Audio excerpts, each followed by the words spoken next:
ஓம் சாந்தி. K Surajbhai அவர்களின் தாரணை வகுப்பு டிசம்பர் 5, 2025. நாம் அனைவரும் எத்தனை அதிர்ஷ்டசாலிகள்!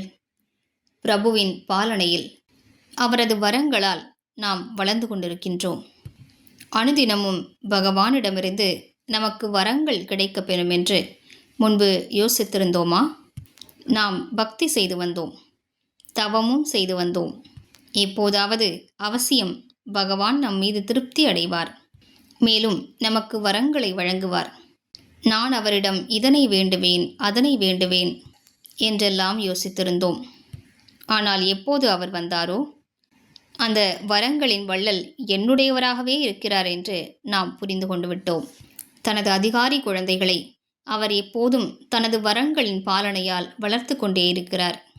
நாம் அனைவரும் அவரது அதிகாரி குழந்தைகளாவோம். யார் சுயத்தின் மீது அதிகாரம் கொண்டிருக்கிறார்களோ, யார் பாபாவின் இதய சிம்மாசனத்தின் மீது அதிகாரம் பெற்றுவிட்டார்களோ, அவர்கள் அவரது அதிகாரி குழந்தைகளாக ஆகிவிடுகிறார்கள். அவர் அவர்களுக்கு தனது அனைத்தையும் வழங்கிவிடுகிறார். நாம் அனைவரும் பகவானுடைய அதிகாரி குழந்தைகளாக ஆகிவிடுவோம். மேலும் அனுதினமும் அதிகாலையில் அவரிடமிருந்து வரங்களை பெற்றுக்கொள்வோம்.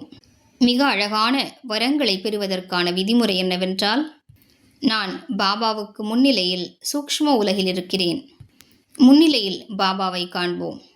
பிரம்மா பாபாவின் நெற்றியில் மகா ஜோதியானவர் ஜொலித்து கொண்டிருக்கிறார். பாபா எனக்கு திருஷ்டி கொடுத்து கொண்டிருக்கிறார்.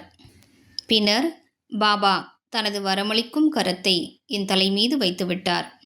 நெற்றியில் திலகம் அணிவிக்கிறார். மேலும் வரமளிக்கின்றார்.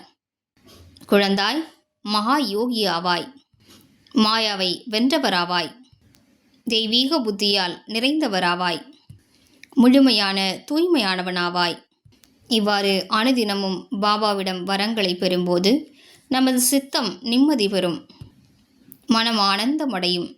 அனுதினமும் பிரபுவின் சந்திப்பிற்கான அனுபவம் ஏற்படும். யோகம் செய்து செய்து ஒரு யோகியின் மனநிலையானது விலகிய மற்றும் அன்பான நிலையை அடைகிறது.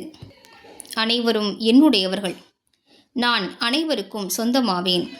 எந்தளவிற்கு உடலிலிருந்து விலகியவராக ஆகிறோமோ அந்த அளவிற்கு நமது நாலாபுறங்களிலும் இருக்கக்கூடிய சூழல், உறவுகள், பற்றுதல், ஆசைகள், கர்மேந்திரியங்களின் கவர்ச்சி ஆகியவற்றிலிருந்தெல்லாம் விலக முடியும். மேலும் எந்த அளவிற்கு நாம் விலகியவராக ஆகிறோமோ அந்த அளவிற்கு உலகிற்கே பிரியமானவராக ஆக முடியும். ஒரு நல்ல யோகி ஆத்மா மிக நன்றாக பயிற்சி செய்ய வேண்டும். அது என்ன பயிற்சி என்றால், கர்மங்களை செய்து முடித்த பின்பு கர்மங்களிலிருந்து விலகியவராக ஆகிவிட்டேன். அனைவரோடும் பேசினேன், பழகினேன், அன்பினை வழங்கினேன், பின்னர் விலகிவிட்டேன். பொருட்களை தேவைக்கேற்ப பயன்படுத்தினேன், பின்னர் விலகிவிட்டேன். அதாவது அவற்றின் தாக்கத்திலிருந்து, அவற்றின் கவர்ச்சியிலிருந்து விடுபட்டு விடுவது. இதுவே ஒரு யோகியின் நல்ல அடையாளமாகும். எந்த ஒரு மனிதர் ஆசைகளோடு பற்றுதலோடு இருப்பாரோ, யார் விலகியவராக இருப்பதில்லையோ, அவர் உண்மையில் யோகியே கிடையாது. முழு நாளும் நாம் காரியங்களை செய்துதான் ஆக வேண்டும். முழு நாளும் உறவுகளை பராமரிக்கத்தான் வேண்டும். மின்னணு சாதனங்கள், இன்ன பிற சாதனங்கள் ஆகியவற்றின் தொடர்பில் வர வேண்டியிருக்கிறது. அவை அனைத்தையும் பயன்படுத்தியபடி, அவற்றோடு இருந்தபடி, அவற்றின் மீது புத்தி மாட்டிக்கொள்ளக்கூடாது. நமது சித்தம் விலகிய நிலையில் இருக்க வேண்டும், மேலே இருக்க வேண்டும். அதற்காக மிக நன்றாக நாம் தவத்தின் சாதனைகள் செய்ய வேண்டியது அவசியமாக இருக்கிறது. முக்கியமாக இந்த அனைத்து சாதனங்களும் அழியக்கூடியவையாகும். இவற்றை நாம் வெறும் பயன்படுத்தி கொள்ளலாம். மற்றபடி இவற்றின் மீது பற்றுதல் இருக்கக்கூடாது. இவற்றை விட நல்ல நல்ல பொருட்கள் நமக்கு கிடைக்கப் போகின்றன. ஆனால் இவற்றின் மீது நாம் பற்றுதலில் மாட்டிக்கொள்வோமானால் நமது புத்தி யோகம் தந்தையிடமிருந்து துண்டிக்கப்படுகிறது. எனவே இன்று முழு நாளும் பயிற்சி செய்வோம். நான் ஆத்மா உலக நன்மைக்காக பாபாவுடைய துணைவனாகி இந்த உலகில் அவதரித்திருக்கிறேன். முழு நேரமும் ஒவ்வொரு மணி நேரத்திலும் 1-2 முறைகள் இந்த அழகான உணர்வில் நிலைத்திருப்போம்.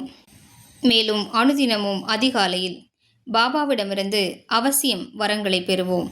மேலும் இன்றைய நாளோ அதிகாலையிலும் வரங்களை பெறுவோம் மற்றும் முழு நாளிலும் கூட ஓரிரு முறைகள் சூக்ஷ்ம உலகிற்கு சென்று வரங்களை பெற்று வருவோம்.